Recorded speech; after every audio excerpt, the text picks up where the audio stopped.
깊은 안식의 힘. 일과 쉼은 공생관계다. 누구나 대충은 알고 있는 얘기다. 얼마쯤 일하고 나면 물러나 쉬면서 몸과 마음을 추스른다.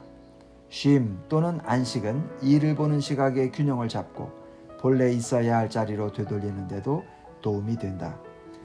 뒤로 물러나서 다른 활동으로 눈을 돌리지 않으면 일을 제대로 파악하지 못하게 되기 쉽다. 뒤로 물러나야 일 외에 다른 삶이 존재한다는 걸 깨닫는다.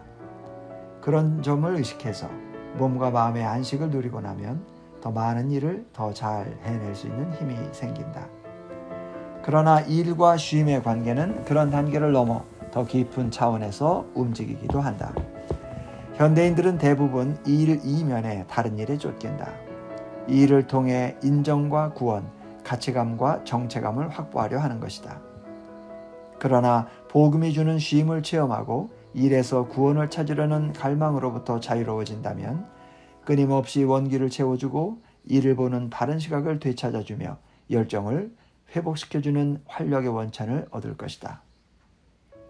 이처럼 깊은 수준의 안식을 이해하기 위해서는 성경이 말하는 안식일의 참뜻을 살피면서 그 핵심이 무엇이며 상징하는 바가 무엇인지 알아볼 필요가 있다.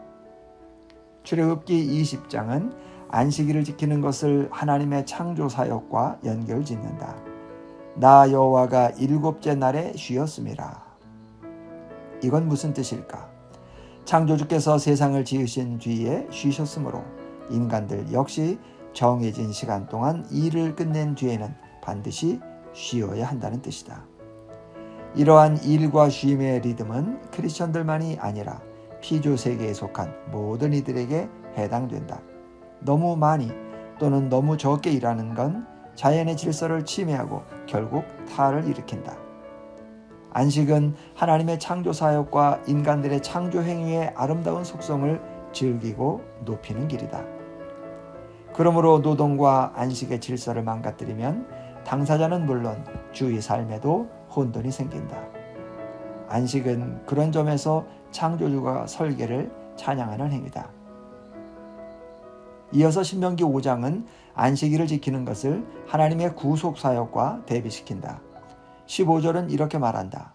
너는 기억하라. 네가 애굽에서 종이 되었더니 네 하나님 여호와가 강한 손과 편팔로 거기서 너를 인도하여 내었나니 그러므로 네 하나님 여호와가 네게 명령하여 안식일을 지키라 하느니라. 하나님은 안식일을 종살이에서 풀려난 사건을 재현하는 날로 그려 보이신다.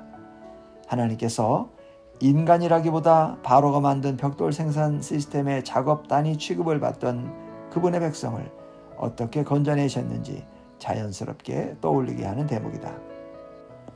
안식일을 지키라는 거룩한 명령에 순종할 수 없다면 누구든지 노예 신세다. 개중에는 자진해서 노예가 되는 사람들까지 있다. 안식일을 지키는 습관을 들일 능력을 갖추지 못하면 자신의 마음이나 물질주의에 물든 현대문화, 노동력을 착취하는 조직 또는 그 모든 것들에 휘둘릴 것이다. 그러므로 안식일은 일종의 해방선언이다. 더는 문화의 기대라든지 가족들의 희망, 의과대학의 요구, 심지어 자신의 불안에 매인 노예가 아니다. 이미 싸움에서 이겼다는 의식을 가지고 이러한 진리를 스스로에게 주지시키는 법을 배우는 것은 대단히 중요하다. 그렇지 않으면 휴가를 낼 때마다 죄책감을 느끼거나 흔쾌히 플러그를 빼내지 못할 것이 뻔하다. 안식일 규례는 이스라엘 백성들이 출애굽한 뒤에 제정되었다. 당시 세계 문화에 비춰볼 때 이는 대단히 독특한 사건이었다. 안식일에는 노동과 이윤 추구, 개발을 비롯해 경제적인 생산 활동을 전반적으로 제한했다. 7일째 되는 날에는 밭에나가 일을 할 수 없었으며 어떤 작물도 심지 않고 경작지를 놀려야 했다. 단기적으로는 당연히 이웃 나라들에 비해 이스라엘의 경제적인 생산성이 감소되고 발전 속도 또한 떨어질 것이다.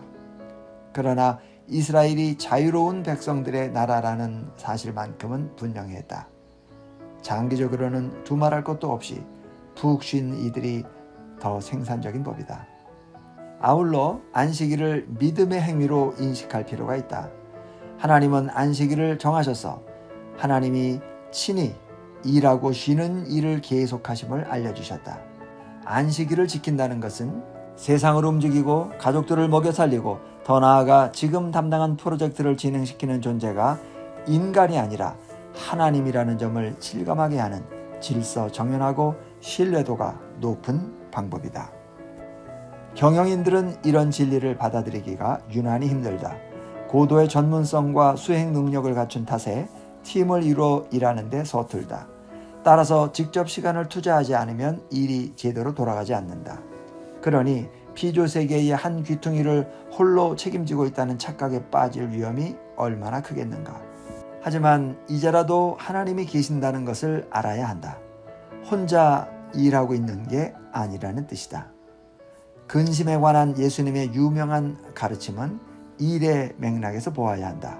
예수님은 수고도 아니하고 길쌈도 아니하는 들풀도 보살핌을 받지 않느냐고 책망하신다. 그리고 하늘아버지께서는 분명 풀보다 우리가 소중하다는 사실을 일깨우시고 그러기에 이 일을 통해 물질적인 것들을 구해서는 안 된다고 가르치신다. 따라서 쉬는 사이에도 염려를 내려놓지 못한다면 안식일에 참여하고 있는 게 아니다. 깊이 쉴 수 있을 때까지 마태복음 6장 같은 본문들을 묵상하면 큰 힘이 될 것이다. 복음이 말하는 안식일과 쉼이 주는 유익을 홀로 기도하고 성경 보는 것처럼 개인적인 차원에서만 생각한다면 그릇된 판단이다. 하나님은 믿음의 형제 자매들과 나누는 교제를 통해서도 크리스천들을 든든히 서게 하신다. 그러기에 바울은 그리스도를 따르는 사람들에게 너희가 짐을 서로 지라 그리하여 그리스도의 법을 성취하라 라고 당부했다. 반면에 예수님은 짐을 벗겨주시겠다면서 날마다 대신 져주시는 하나님께 걱정과 부담을 모두 맡겨버리라고 말씀하신다. 자, 그러면 어떻게 하겠는가? 고단한 노동과 무거운 짐을 지고 하나님을 바라보며 도움을 청할 것인가? 아니면 크리스천 형제 자매들의 지원을 기대할 것인가? 정답은 양쪽 모두다. 현장에서 일하는 내내 우리에게 기운을 불어넣으시고 성원을 보내주시는 하나님의 역사는 일반적으로 동료 크리스천의 사랑과 격려를 통해 경험할 수 있기 때문이다.